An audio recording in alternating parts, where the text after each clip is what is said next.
Amma bir məqam var. Mən istəyirəm bir qonağımızla bir Skype-ımız olsun. Səbuhi Novruzov özü yağ texnoloqudur, həm də yağ istehsalı ilə məşğuldur və biz bildiyimiz o soyuq sıxım. Amma fərqli. Sən demə, burada da məsələ varmış və mən Səbuhi bəy, xoş gördük sizi.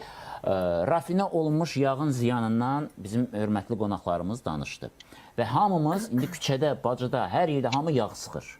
Hələ bunun özü də sual altındadır ki, onlar düz sıxırlarmı? Marketlərdə yoxdur. Nədən sıxır? Salam Elçin bəy. Soyuq sıxma. Buyurun, salam. Sizi və qonaqlarınızı salamlayıram. Təşəkkür edirəm bizi də öz verilişinizə qoşduğunuz üçün.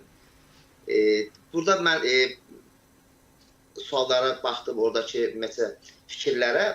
Deməli, bizə əsas lazım olan məsələ odur ki, biz istehsalçı olaraq, belə deyək də, şirkətimizin adını deyək, deməyək. Yox, zəhmət olmasa.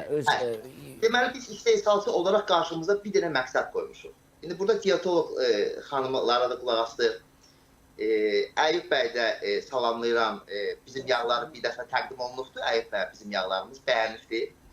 Deməli, məsələ odur ki, bizim boynumuza düşən vəzifə odur ki, biz istehsalçı olaraq bizim atalarımızın yediyi qida var idi, o zamanki Günəbaxan yağı var idi. Onu istehsal eləyək ki, onlar ki, çox yaşayırdılar. İndi onun, burada diyetologlar deyirlər, zərərlidir, nədir? O bizim payımıza düşən bir məsələ deyil.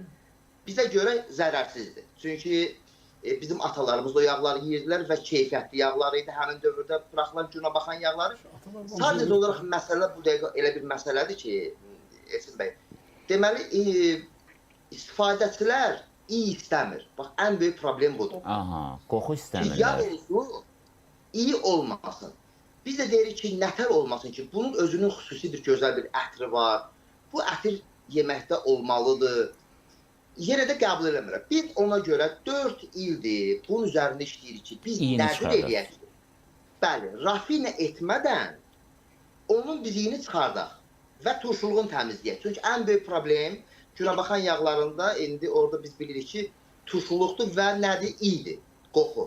Biz onu deməli 4 il ərzində tapdıq və bu bizim özümüzün şəxsi, belə deyək, icadımızdır və biz istehsal edirik qabıqlı tumu, yalnız qabıqlı tumdan istifadə olunmalı bütün yağlar. Niyə? Qabıqsız tum.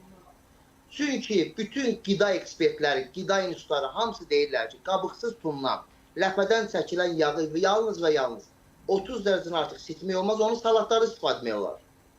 Çünki o isindikcə onda yaranan, belə deyək, kanserogen maddələr deyildi bizim ekspertlər tərəfindən. Amma qabıqlı olanda bu yaranmır, eləmi? Qabıqlı tumda yaranmır.